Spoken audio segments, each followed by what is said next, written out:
The Ukrainian Airforce says it intercepted 43 of the 55 missiles launched by Russia at various locations nationwide. Russia has not slowed its war on Ukraine, despite a diplomatic surge between Washington and Moscow focused on reaching a ceasefire. Little progress appears to have been made during the last round of talks. Now a new vision of a ceasefire has emerged, involving troops from France and the United Kingdom. U.S. President Donald Trump's special envoy to Ukraine, Keith Kellogg, took a page from history for what Ukraine could look like after a ceasefire with Russia. In an interview with the Times of London, he suggested dividing Ukraine into allied zones of control.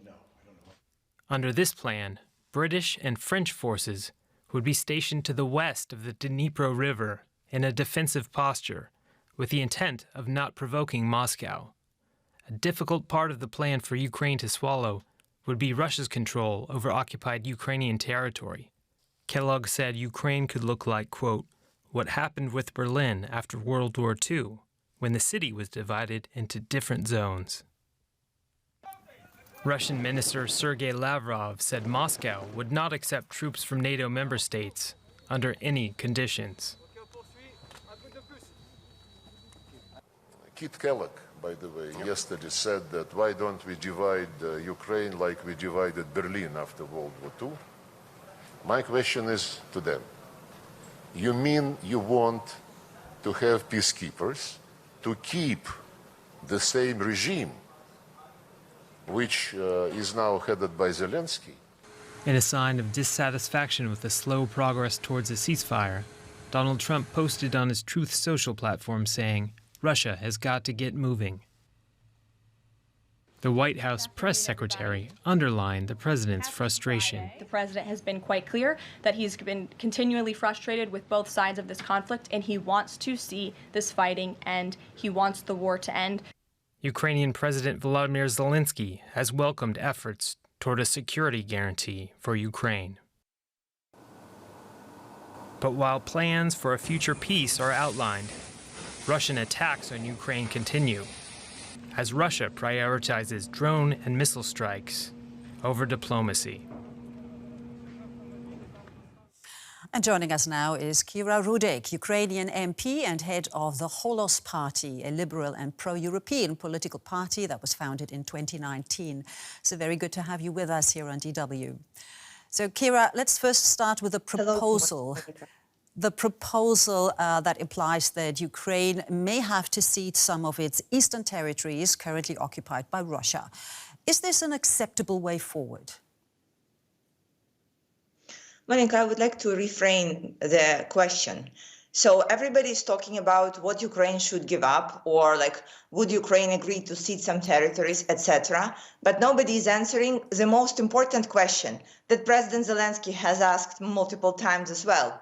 The question is, what are the security guarantees? How do we make sure that Russia would not attack us again? What would be the way? And as of right now, we haven't heard any single world leader, any democratic leader or politician who would have any way of figuring out how to do this and how to execute on the security guarantees. So this should be a baseline for any discussions about how Ukraine may move forward.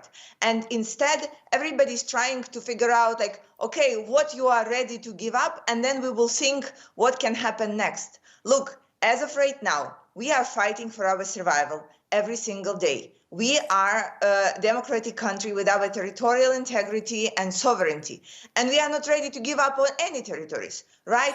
But if we are talking about the future, let's start with discussion what the security guarantees may be. That is also something that you actually posted on X, pointing out a maybe somewhat unfortunate term that was being used about petitioning Ukraine, and that one should rather look forward. Another unfortunate term that we also heard in our report that was used by both Russia and the US, that both liken the plan to what happened to Berlin after World War II, leaving out that Germany back then, of course, was the aggressor.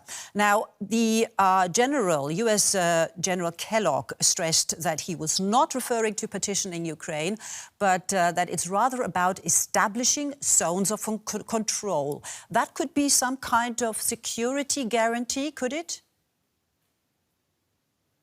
I think before discussing the zones of control, one needs to think about how to stop Russia right now, because we have heard many different plans and promises, both from US and our European allies. But the fact is, they cannot even get Russia to the table of negotiations and come out with the same press release, right? The latest discussions in Riyadh ended with the United States and Russia posting like pretty opposite things. Ukraine has agreed to a ceasefire without any conditions. Russia had said that they may probably agree to something, but the issue is that we have not seen any single fact that would support their willingness to end the war. So before discussing how the zones of control may look and how to bring so-called peacekeepers. The peacekeepers are there if you can have peace.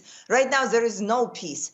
We see only one fact that is working with Russia is to fight back. We are giving our allies a very open proposal, arm Ukraine to the teeth, and we will continue fighting for ourselves and for the security of the Europe. There would be no point on bringing in peacekeepers. Indeed, but let me just bring you back to a part of the plan, and that is fairly new, boots on the ground from NATO members, namely suggesting the stationing British and French troops to the west of the Dnipro River, thus creating a kind of new demarcation line. Do you think that that is a feasible solution? I think we need to ask then the peacekeepers and Britain and France what would happen if their soldiers will be killed by Russian drone? That should be an answer that you have before sending the troops in. And if you do not have this answer, it's probably too early to discuss this demarcation line or whatever. And there are so many questions about the details of those plans. And I want to imply that this is actually happening because the timeline that President Trump said, like 100 days to bring peace to Ukraine, are almost over. This is why General Kellogg is trying to bring in some kind of plan. But these ideas, they failed at step one. Make Russia to stop shooting at our peaceful cities. If you can do that, then maybe we can go ahead. But right now, the only thing that works for us is to get as many drones and missiles to fight back, to defend ourselves. Right. Well, Kira Rudik, thank you so very much for joining us here in DW. Kira Rudik, member of the Ukrainian Parliament and leader of the pro-European Holos party. Thank you. Thank you.